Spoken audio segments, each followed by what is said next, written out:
England. 1483. A king is dead. The crown is unclaimed. And two young princes are locked inside the most feared fortress in England. The Tower of London. They are never seen again. No trial. No public execution. No official death record. Just silence. This is the mystery of the princes in the tower. And someone wanted them gone. Crown Act 1. The death that started everything. King Edward IV dies suddenly in April 1483. His eldest son, 12-year-old Edward V, is next in line. But he is too young to rule alone. So his uncle, Richard III, is appointed Lord Protector. At first, everything seems normal. The young king travels to London for his coronation. But he never makes it to the throne. Instead, he is escorted to the Tower of London. Officially, it was for protection before the ceremony. But protection quickly turns into imprisonment. Soon after, his younger brother Richard of Shrewsbury joins him.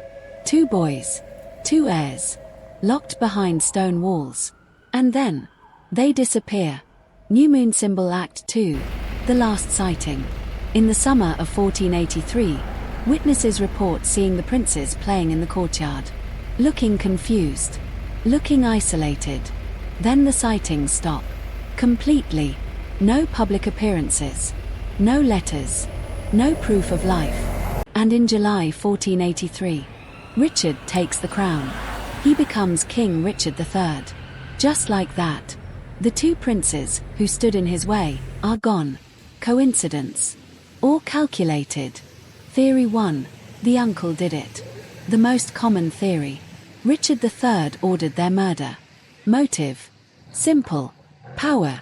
As long as the princes lived, they were a threat. Rebellions could form around them.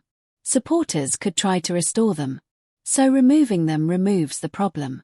But here's the twist. There is no official execution order. No written confession. No direct proof. Only suspicion. And history written later, by his enemies. Fire Theory 2. The Tudor propaganda. 2 years later, Richard III dies in battle against Henry VII of England. Henry takes the throne. And guess what? He needs Richard to look evil. Because if Richard murdered innocent children, then overthrowing him looks justified. So what if the story was exaggerated? What if the Tudors turned rumor into fact? History is written by the victors. And Henry VII had every reason to blame Richard. Dagger Theory 3. Someone else pulled the strings. What if it wasn't Richard? What if it was one of his powerful allies? Henry Stafford, Duke of Buckingham.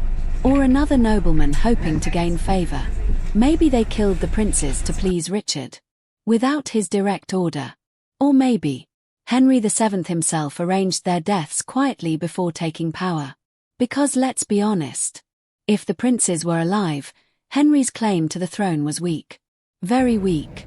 European castle The Skeletons. In 1674, workers renovating the Tower of London discovered two small skeletons buried under a staircase. Children. Roughly the right age. They were placed in Westminster Abbey. Believed to be the princes. But no modern DNA testing has ever been fully confirmed. So even the bones are a mystery. Fog Theory 4. They escaped. Now here's the wild twist. What if they weren't killed? What if they were smuggled out?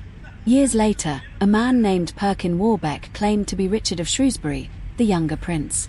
He gained supporters, foreign backing, even royal recognition. Was he a fraud? Or was he the real surviving prince? Imagine that. The true king alive, while England believed him dead. The bigger question. Why is there no clear evidence? Why no official announcement of death? Why no public funeral? If Richard had legally executed them, he could have declared it. Instead, silence, political tension, rumors spreading, and two children erased from history. Move a camera cinematic reconstruction. Picture this. A dark corridor. Whispers in the night. Footsteps approaching a locked chamber. Two frightened boys. A pillow. A blade.